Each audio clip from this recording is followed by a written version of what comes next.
سيرو منزلي بمكونات اللي هما بساطين ومتوفرين في كل دار. غادي نحضروه بواحد الطريقه بسيطه ما غاديش تاخذ منكم الا دقائق. الوصفه الصراحه اللي لقيت عليها بزاف وبغيت نشاركها معاكم، كنتمنى تنال اعجابكم. ولا عجبتكم ما تبخلوش عليا بلايك الفيديو، ولا كنتوا اول مره كتزوروا القناه فعلوا الجرس، هكا غادي توصلوا ديما بالجديد ديال القناه. كنتمنى انكم تبارطاجيو الفيديو مع الاصدقاء ديالكم ومع الاحباب ديالكم، هكا غادي تعم الفائده، خصوصا في هذا الجو هذا اللي كنعيشوا فيه. راه كلشي مريض بلا غريب ومريض بالكحه. هذه هي الطريقه باش احتفظ بها. دابا غادي ندوزو نشوفوا الطريقه والمكونات اللي غنحتاجو لتحضير السيرو ديالنا. عندي هذه النوعيه هذه ديال الفجل اللي كيكون اللون ديالها موف، راه متوفره في السوق والثمن ديالها رخيصه البنات بزاف، 4 ديال الدراهم، وحاولوا تاخذوهم هكا مدورين. بالنسبه لللفت راه عنده بزاف ديال الفوائد، انا خليتهم لكم هنا مكتوبين. والمكونات الاخرى اللي غادي نزيدوا عليه 2 معالق ديال العسل بالنسبه للناس اللي متوفر عندهم. الا ما كانش عندكم البنات العسل غادي تعوضوه ب2 المعالق ديال السكر حبيبات، هكا بحال باش الوصفه تعم الجميع. المكون الثالث هو حب الرشاد، وراه معروف هذه شحال كنا كيديروه لنا العائلات ديالنا مع الحليب. انا خليت لكم الفوائد ديالو هنا مكتوبين. بالنسبه لحب الرشاد هذا هو الشكل ديالو كيكون. غادي ندوزو البنات دابا للطريقه. انا غناخذ اللفت وغادي ناخذو نقطعوه بهذا الشكل هذا اللي غادي تشوفوا معايا. راه الطريقه سهله بزاف، ما غاديش تاخذ منكم حتى 2 دقائق. غادي تحضروه في الصباح ومع العشيه غادي تعطيوه لوليداتكم ولا غادي تشربوه نتوما كما درت انا. هنا بالنسبه للطريقه هي واضحه. هنا كنقطع من الفوق وغادي نحتفظ بداك الطريبيش اللي قطعناه باش نعاودو نغطيوها من بعد، ضروري تحتفظوا به. هنا كنحاولوا نخويو لها الوسط ديالها بهذه الطريقه هذه. كتحاولوا تاخذوا شي سكين اللي يكون حاد وغادي تبقاو تدوروه بهذا الشكل هذا هكا باش غادي نخويو لها الوسط ديالها. هنا تقدروا تاخذوا شي معلقه وتزيدوا تكرطوا الجنب ديالها مزيان باش تهزلكم واحد الكميه مهمه من السيرو.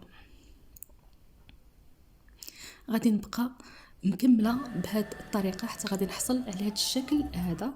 المهم هانتوما دابا غادي ندوزو للطريقه، هانتوما راه واضحه في الفيديو. غادي ناخذ البنات هنا سنيده، ما درتش العسل لحقاش بزاف ديال الناس ما غاديش يكون متوفر عندهم. انا صراحه درت العسل، وحتى سنيده كتعطي او سكر حبيبي بس كيعطي نفس النتيجه. هنا درت معلقه ديال حب الرشاد وغادي نحاولوا نحركوهم بالمعلقه هكا باش يندمجوا. وغادي ناخذوا داك الطريبيش اللي حيدناه من الفوق وغادي نغطيوها هكا، وغادي نحاولوا نحشيوها في شي بواطه ولا نغطيوها البنات بالسلوفان هكا كما هو موضح في الفيديو، ونبركوا عليها مزيان. وغادي نحتفظوا بها البنات في شي مكان اللي يكون دافئ هكا باش تساعدوها باش تطلق دوك المكونات اللي كاينه في اللفت. المهم هانتوما كما شفتوا معايا انا هنا راني لميتها مزيان بالسلوفان وغادي نحتفظ بها على الاقل البنات 6 سوايع، ولا وجدوها في الصباح ومع العشيه عطيوها لوليداتكم ولا شربوها نتوما. هنا انا درتها مع الصباح مع العشيه. انا غادي نوريكم الشكل ديالها كي دايره من الداخل. هنا راه بدات كتندي حتى على السلوفان هانتوما كي داير، وكتولي الصراحه رطبه البنات. تقدروا ديروا البنات 3 ديال الحبات ولا 4 باش تعطيكم كميه كبيره. هنا عطاتني قرعه صغيره. هانتوما هذا هو الشكل ديالها من بعد ما حيدت لها داك الطريبيش ديالها. حتى دوك الحبيبات ديال حب الرشاد كيتلبسوا بدوك المكونات ديال اللفت.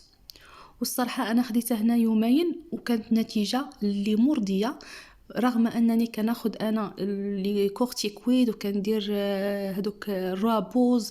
واخا هكاك الوصفه هذه صراحه نفعتني بزاف ولقيت عليها الحمد لله. يعني خديتها كما قلت لكم يومين ولقيت عليها الراحه. كنتمنى وصفتي اليوم تنال اعجابكم وتبارطاجيوها هكا مع الاصدقاء ديالكم ومع الاحباب ديالكم، هكا غادي تعم الفائده. وراه بمكونات اللي هما بساطين وطبيعيين وما فيهمش مواد حافظه، تقدروا تعطيوها لوليداتكم بعينيكم مغمضين، ولا الناس اللي فيهم السكر يقدروا يديروا العسل وما ياخذوش بكميه كبيره. دابا غادي بالنسبه لطريقه الاحتفاظ، احتفظت بها في هذه القرعه هذه من بعد ما عقمتها وكنسدها وكنحطها في واحد المكان اللي يكون بارد